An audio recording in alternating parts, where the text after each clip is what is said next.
The city of Chicago buzzed with life on a crisp September morning.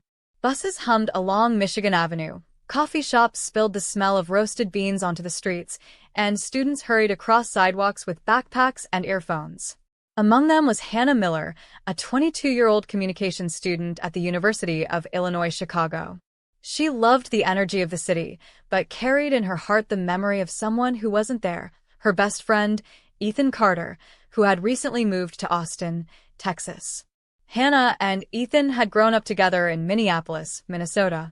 Their families lived just a few blocks apart, and from childhood, they had been constant companions.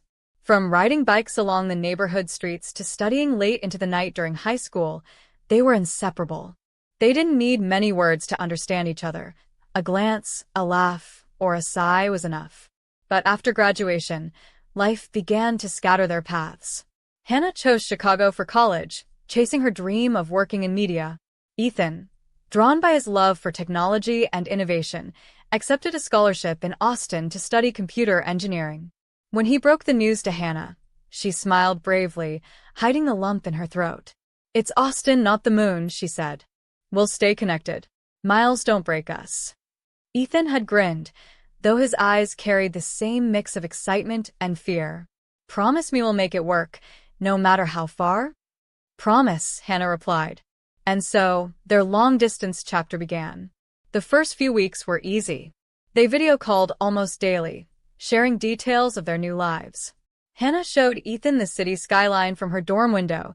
Ethan gave her virtual tours of the tech labs and the bustling food trucks near his campus. They laughed about professors, swapped stories of new friends, and reassured each other that nothing had changed.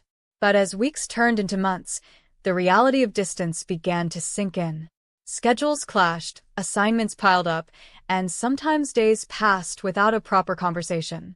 Hannah missed the simple things, the way Ethan always carried snacks in his backpack for her, the way he could calm her stress with a joke, or the way they could sit in silence without it feeling strange. One rainy evening in Chicago, Hannah sat in her dorm room staring at her phone. The storm outside matched the heaviness in her chest. Ethan hadn't called in 3 days. She debated reaching out but feared sounding clingy. Finally, her phone buzzed. A text from Ethan lit up the screen. "Sorry, I've been swamped. Want to call tomorrow?"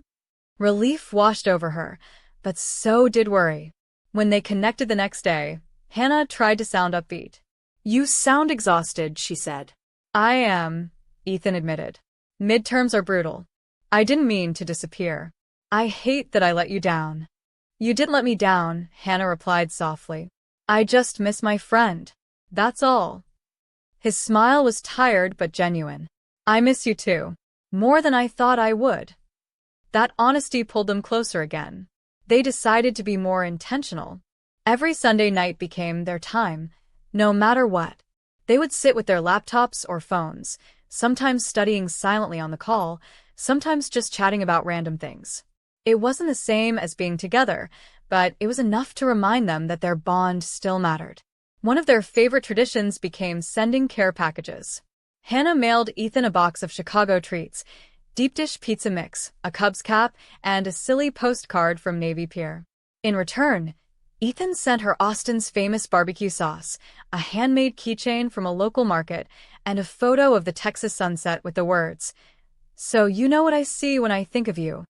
Through these small gestures, they learned that staying connected wasn't about constant communication, it was about meaningful effort. The true test came during Hannah's junior year. She had been preparing a major presentation for a communications conference when, days before the event, her laptop crashed, wiping weeks of work. Distraught, she called Ethan in tears. "It's gone," she said, her voice breaking. "All my notes, all my slides. Everything." On the other end of the line, Ethan's voice was steady. "Okay, we're not panicking. We're fixing this. Share what you can with me. I'll help rebuild it." For the next 3 nights, Ethan stayed up late in Austin, guiding her over video calls, helping her redesign slides, rewriting scripts, and practicing her delivery. By the time the conference arrived, Hannah was nervous but ready. She delivered her presentation flawlessly, earning praise from her professors. Later, when she video called Ethan to tell him, he raised a celebratory soda can. Told you, we're unstoppable. Moments like that reminded Hannah that though miles separated them, their friendship remained one of her life's strongest anchors. Years continued to roll forward. Hannah graduated and landed an internship at a media firm in Chicago. Ethan, after completing his degree, was offered a position at a tech company in Austin. Despite the changes, they kept their Sunday calls, their care packages, and their promises. Whenever one of them faltered, the other stepped in, just like they always had.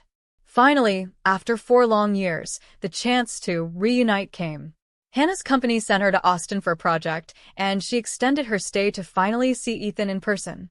The moment she stepped off the plane and spotted him in the crowd, her chest tightened. He looked the same but older somehow, wiser, steadier. "Hannah Miller," he called out, his grin wide as ever. "Ethan Carter," she replied, dropping her bags to hug him. It wasn't dramatic or tearful. It was simply right. That week, they revisited all the places Ethan had described over the phone. He took her to his favorite taco stand, to the tech hub where he worked, and to a park where the Texas sunset painted the sky in shades of orange and pink. Sitting side by side, watching the sky, Hannah whispered, "We really did it, didn't we? We stayed connected." Ethan nodded. "Across miles, through everything. We kept our promise." In that moment, Hannah realized that the strength of their friendship wasn't defined by distance, but by the choice to keep showing up, in small ways and big ones. They didn't need to live in the same city to carry each other's stories. They had built something lasting, something that miles could never erase. As life moved forward, they knew there would be more challenges, more distance, more changes.